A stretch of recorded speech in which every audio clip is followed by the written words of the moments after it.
الوصفة دي هتدعي لي بجد عليها لانها حلوة جدا، بتفتح الابيضين وبين الفخاد والرجل والايد والركب كمان. من الحاجات الحلوة جدا الفعالة، من اول استعمال هتشوفي منها نتيجة حلوة جدا. اعملي لايك واشتراك في القناة وفعلوا الجرس عشان كل جديد يوصلك مني اول باول، وكمان ما تنسيش شير لاصحابكم عشان يستفادوا زينا. وتعالوا بقى بصوا، الوصفة دي من الحاجات اللي بتفتح جدا، وكمان بتزيل الشوائب اللي بتبقى في البشرة. لو عندك تسبغات، بقع، كلف، بجد حلوة قوي قوي قوي. غير كده كمان ان فيها مكونات فعالة انها تفتح من اول مرة. حلوة قوي وسهلة وبسيطة. ما تنسوش تعملوا لايك ويلا بينا. قبل ما نبدأ في الوصفة حبيت اوريكم شكل القطنة بعد ما عملت ايديا وغسلتها وحطيت الماسك. بصوا منظر القطنة زي الطين زي الزفت بصراحة. جربوها بجد هتبهركم الوصفة. يلا بينا بقى نشوف الوصفة. هنا معايا الملح يا بنات من الحاجات القوية جدا، خصوصا للركب او للكوع او للايد تحت الابيتين. لو انت في بشرتك حساسة بلاش نعملها تحت الابيتين وبين الفخاد، لكن لو انت بشرتك تستحمل تقدري تعمليها عادي جدا، ونتيجتها على فكرة روعة. هنا حطيت حوالي معلقة كبيرة من الملح الطعام، معلقة كبيرة. الطعام من الحاجات المطهرة والمعقمة، كمان من الحاجات اللي بتزيل البكتيريا من الجسم. هبدأ اضيف كمان ربع معلقة صغيرة من البيكنج صودا، او لو ما عندكيش ممكن تستخدمي البيكنج باودر اللي هي خميرة الحلويات. نص معلقة كده صغيرة او ربع معلقة على حسب الكمية اللي انت عاملاها. وقلبي بقى البيكنج باودر او الكربوناتو، وابدأي ان انت قلبيهم كويس لحد ما يندمجوا مع الملح. هنا هبدأ اضيف كمان معايا معلقة من النشا من الحاجات اللي بتفتح جدا، كمان بتبيض البشرة، بتخلي ملمس البشرة ناعم. بجد من الحاجات الحلوة قوي اللي ممكن استخدمها في اي وصفة. النشا من الحاجات اللي فعلا نتيجتها فعالة 100%. حطيت معلقة وابتديت ان انا اقلبهم كويس جدا زي ما انت شايفة كده.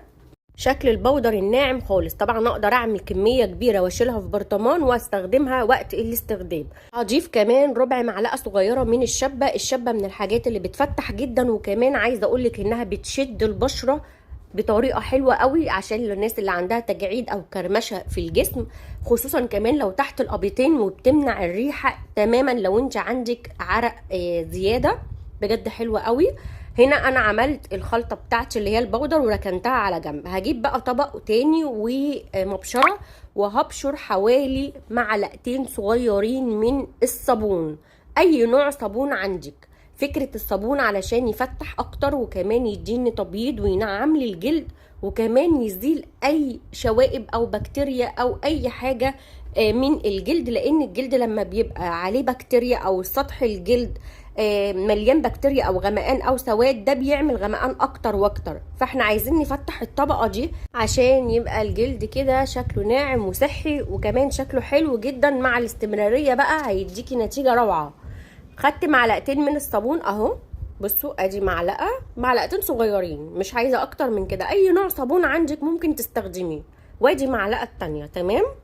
وهبدأ بقى ان انا اقلب الصابون كويس قوي في الخلطة دي، علشان خاطر ان انا ادمج الصابون او حبيبات الصابون تبدأ كده تدوب معايا في الخلطة بتاعتي. شايفين؟ طبعا قلتلك تقدري تعملي كمية كبيرة، برطمان كبير، وتشيليه كده وتبدأي تستخدميه وقت الاستخدام. هنا هفضي نص الكمية زي ما انتوا شايفين في طبق، وحطيت نص الكمية في الطبق التاني. طبعا تعالوا بقى اقول لكم ركزوا كده معايا في الخطوات. هنا جبت نص الكمية بتاعتي، وهبدأ اضيف في النص الكمية ده 3 معالق من مية الورد عشان يهديلي البشرة، وكمان يفتح البشرة جدا. وخصوصا كمان ان مية الورد من الحاجات المفيدة جدا للبشرة وللجسم. هحط 3 معالق من مية الورد، وهبدأ ان انا ادمجهم كويس. بصوا بقى وركزوا على الفوم او الفوران اللي هيحصل. شايفين؟ قلب معايا الفوم بالشكل ده. شايفين؟ الخلطة بتاعتي بجد جبارة، عايزاكم تجربوها. من الحاجات الحلوة قوي، بس ما بنستخدمهاش في بشرتنا، بنستخدمها في الركب، الكوع، الرجل، الايد، الاماكن اللي هي تستحمل. بلاش الوش عشان ما تبقاش حامية عليكي. لو انت بشرتك مش حساسه وبتستحمل ممكن استخدمها، انما لو انت بشرتك حساسه وبتلتهب لا، ممنوع ان انا استعملها. هركن بقى الوصفه بتاعتي لحد اما الفوم بتاعي ده كده يبدا يتفاعل مع بعضه كده لغايه اما اخلص الوصفه التانية. هبدا اجيب معايا نص ليمونه زي ما انتوا شايفين كده، وقسمتها وهاخد نص مش اكتر من كده، وهبدا اجيب معايا الخلطه التانية. هبدا احط نص الليمونه زي ما انتوا شايفين كده. على فكره ممكن بدل الليمون ممكن نستخدم نص طماطمايه عادي. وهبدا ان انا ادهن الحته اللي فيها بقى غمقان او سواد، اللي هي تحت الابيضين، بين الفخاد، الركب، الكوع، الرجل، اي مكان. وابدأي بالشكل ده ودعكي كويس بنص الليمونه. تمام. هنا بقى مش هتلاقي ولا سواد ولا اي غمقان من اول استعمال، لان الليمون والخلطة اللي احنا عاملينها فعالة وقوية جدا بتزيل الغمقان والسواد من اول مرة، بس تدريجيا. يعني من اول مرة انت لو عندك سواد شديد جدا اعمليها من اول مرة، هتلاقي الدنيا هديت معاكي شوية. مرة في مرة مش هتلاقي سواد نهائي. اهم حاجة ان انت تعملي بالخلطة دي زي ما احنا عاملين كده بالليمونة، شايفين؟ وهنا خلاص مش هغسل ايدي، انا هنا بعد ما دعكتها بالليمون كويس قوي مش هغسل ايديا خالص. شايفين؟ شبعت ايديا من الوصفة زي ما انتوا شايفين كده اهو. تمام. هبدأ بقى اجيب الخلطة التانية بتاعتي، واعملي بقى في الاماكن كلها كده اللي فيها غمقان علشان تبدأ تفتح معاكي. الخلطة التانية بقى بتاعتي اللي هي دي، بصوا لسه زي ما هي فوم. وهبدا ان انا احط على الخلطه اللي انا عاملاها الاولانيه زي ما انتم شايفين، وهدهن. هعمل طبقه كده محترمه. طبعا كل ما بتزودي في الماسك في المنطقه اللي انت عايزه تفتحي فيها، كل ما بشرتك بتشربها، كل ما جسمك يبدا ياخد النتيجه اللي انت عايزاها. شايفين؟ انا هنا دهنت ايديا. هبدا بقى اجيب معايا كيس بلاستيك زي ما انتم شايفين كده، اللي هو بتاع السندوتشات ده. طبعا لو انت هتعمليها في ايدك او رجلك بنلبس كيس بلاستيك زي ما انتم شايفين كده. طب لو انا هعملها تحت الابيضين او بين الفخاد، بتحطي طبقه من المنديل، منديل المطبخ كده، وتبداي تحطي طبقه عليها تحت الابيضين او الفخاد. وهبدا بقى ان انا اسيبها من ربع ساعه لنص ساعه تبدا كده تاخد وتدي معاكي. طبعا لو حسيتي بنسبه حرقان بسيطه او اي حاجه، يفضل انك تغسلي جسمك على طول، ما تبقى انت بشرتك حساسه مش هتستحمل الوصفه. تمام.